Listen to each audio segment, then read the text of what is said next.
Thank you. Thanks very much. I know that these sessions are brief and automatic, and there's a large herd of readers outside the door, and so I'm going to speak briefly and take some questions. But let me start out just by way of showing that I still am an old community organizer. Before it became a presidential campaign qualification.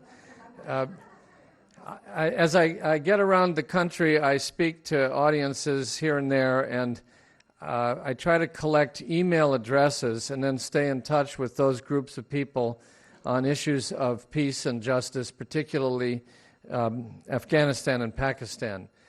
These are the hardcore activists that exist in every town, everywhere. They're so similar.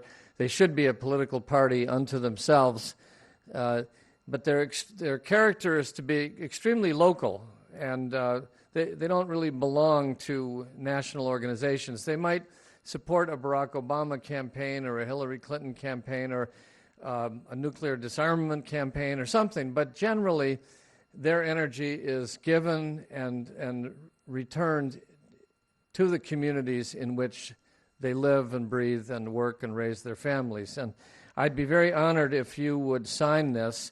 I'm going to ask somebody to keep their eye on it so that it's not lost.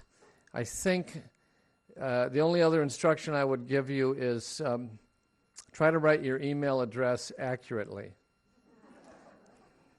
I don't know about your system, but if I have 100 people in there from Miami and there's one defect, it doesn't work. Then I go through and I start eliminating the people whose handwriting seems questionable to me. And eventually I get a group, but I lose 10 in order to get rid of one. Now, who needs another book on the 60s? I worry about this. The book has 3 parts, though, and it may be misleading to say that it's just about the 60s. The 3 parts are these. Number 1, I try to make a case for what really happened in the 1960s as a historian and as a participant, because quite often you get an impression of the 60s that it was just all bedlam and zaniness or violence or chaos. And people compartmentalize. They don't include, some people don't include Martin Luther King in the same decade as the yippies or the anti-war movement. So it's confusing. And when I teach, I teach sociology because it helps me understand the world. When I teach the sociology of the 60s, I always interview my students on day 1 about what they've learned from their parents or grandparents about the 60s. And the answer generally is 0. They say, nothing, Mr. Hayden, that's why we're here to take the class. My dad said I should go take your class. So we're not really transmitting a counter-narrative to the narrative of chaos and confusion that's out there. And I think there is a counter-narrative that we can go into, but the point of the counter-narrative is that the 60s resulted in a huge range of reforms, and as these reforms were achieved, the 60s came to an end because the spirit and the energy and the organizing resources faded with success. This does not exclude repression and trials and assassinations and many other aspects of the 60s. But the core point is that while the 60s might have been felt as radical or even revolutionary or aspiring to revolution, the outcome I found in my attempt to get a grip on it was again and again reform. Now it might have been imperative that there were revolutionaries to help bring about reforms. But the problem with reform is that it is quite often an orphan. because movements start with a minimal demand like the right to vote, right to eat at a lunch counter, and they'll escalate to a point that by the time the demand is achieved 5 years later, many of the participants are disappointed because they've lost careers, loved ones. They've become too radical for the reform. They don't like the idea of Lyndon Johnson signing a bill and saying, "We shall overcome." They feel like, oh, Lyndon Johnson has taken our message. And we want more than just the right to vote. We want candidates who are better than Johnson to vote for.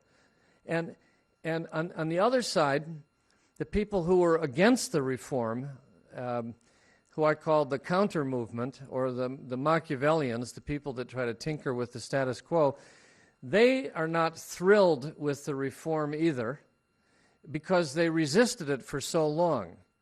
So they wage a kind of a rearguard action. They accept the reform on paper, but they try to hollow it out, defund it, make it as ineffectual as possible. And in the middle, there are people who were fence-sitters in the 60s. They're not in the movement, they're not in the counter-movement, but they've risen pragmatically to positions of power, professors, pundits, media people, politicians, and they tend to want to claim the reform that they had nothing to do with achieving. It may be in the form of making a postage stamp out of Malcolm X, or naming a street after Cesar Chavez, or including a book by Noam Chomsky in the reading list, usually optional, but the reading list.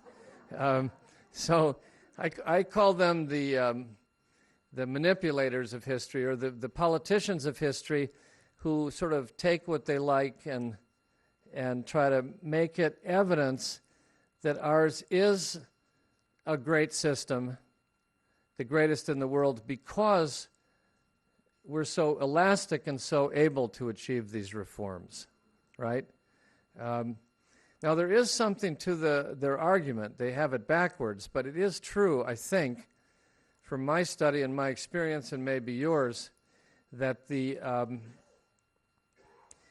greatest things that we enjoy about our country were initiated by people who were considered radicals and fringe people at the beginning, whether it's in music, culture, art, politics.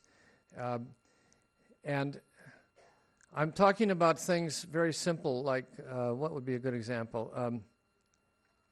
You know, the curb ramps that allowed disabled people in wheelchairs to move around. Well, that came from the Americans for Disabilities Act, which had to be funded by the government. But it originated with people I knew from Berkeley who were anti-war activists who happened to be in wheelchairs. And like a contagion, the idea of civil rights skipped across constituencies to them until they said, "What about us?" And then they went to Washington and they sat in and took over buildings in the health department and so on, and locked themselves in like it was the civil rights movement. They refused to leave, and they were arrested and thrown out. And a lot of them were injured badly. You don't know what it's like to be turned over by a horse or a policeman when you're in a wheelchair. But they won. Now who remembers?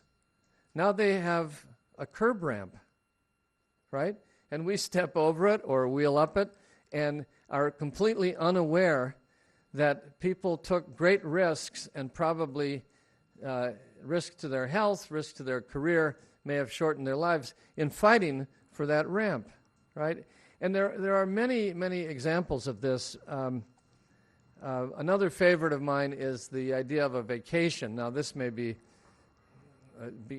a disappearing dream in America, I understand that. But the idea of a vacation, the idea of a 40-hour week, no child labor, these were ideas that were promoted 150 years ago by people like Karl Marx, if I may utter the words. I mean, Karl Marx did not create the Soviet Union.